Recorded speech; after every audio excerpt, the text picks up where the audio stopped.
আসসালামু আলাইকুম। জার্মান এই টিমের এই অবস্থা কেন? ৪ বারের বিশ্ব চ্যাম্পিয়ন এই জার্মানির এইরকম অবস্থা কি মানা যায়? এরকম অবস্থা হলে তো হবে না।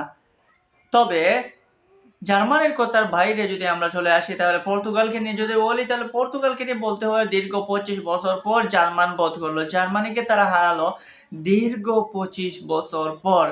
২৫ টা বছর তারা সেই অপেক্ষা করে গেছে কবে জার্মানিকে হারিয়ে দেবে অবশেষে নেশনস লিগের সেমিফাইনালে তারা হারালো জার্মানকে ২-১ গোলে এবং সেখানে আবারও সেই যুবক রোনালদো অল টাইমে এসেও যেভাবে তার দলকে জিতালেন, গোল দিয়ে জয়সূচক গোল এনে দিলেন, তাতে আসলে বলা যায় যে রোনালদো সবসময়ই এভারগ্রিন। আমরা যুবক সমাজে রোনালদোকে দেখেছিলাম, এখনো সেই রোনালদো। সেই ২০০৭ থেকে যে রোনালদো কে আমরা দেখে আসছি, আজ ২০২৫ এও সেই রোনালদো। যদিও ক্লাব পর্যায়ে তিনি এই মুহূর্তে আরবের লিগে সৌদি প্রো লিগে খেলছেন, তারপরে ইউরোপিয়ান লিগে তার যে কদরটা তার এখনো রয়ে গেছে। এখন তিনি হাজার গোলের দিকে এগুচ্ছেন। মানে জাতীয় দল কিংবা সবকিছু মিলে প্রায় ৯৩০ প্লাস এইরকম রান হয়ে গোল হয়ে গেছে তার।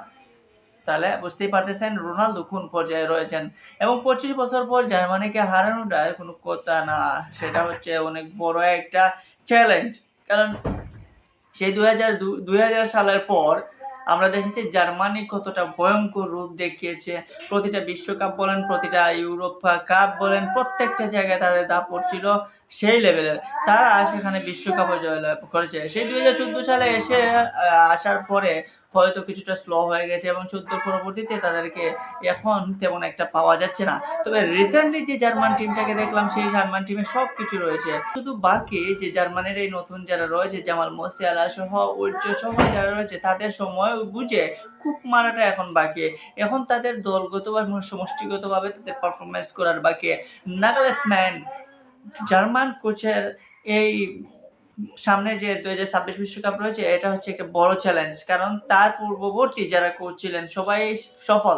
জোয়াকিম লোও তো টানা জার্মান টিমে কোচিং করিয়েছেন। এখন নাগলসম্যান এখন এই তারুণ্য নির্ভর একটা টিম পেয়েছেন। সেই তারুণ্য নির্ভর টিমটাকে কিভাবে উপরের দিকে নিয়ে যেতে পারেন সেটা এখন নাগলসম্যানের খুব বড় একটা চ্যালেঞ্জ। আশা করব জার্মান টিম আবার কামব্যাক করবে, আবার ঘুরবে। সেই জার্মানি হয়ে যাবে যে ১৪ সালের আগে যে আমরা জার্মানি, লামদের জার্মানি, মোলারদের জার্মানি, নয়ারদের যে জার্মানি ছিল সেই জার্মানি হয়ে যাবে। এখন হয়তো নয়ার মোল্লাররা নাই। এখন যারা দায়িত্বপ্রাপ্ত রয়েছে, দায়িত্বে ফুটবলে যারা আসছে তারাও কিন্তু খারাপ না।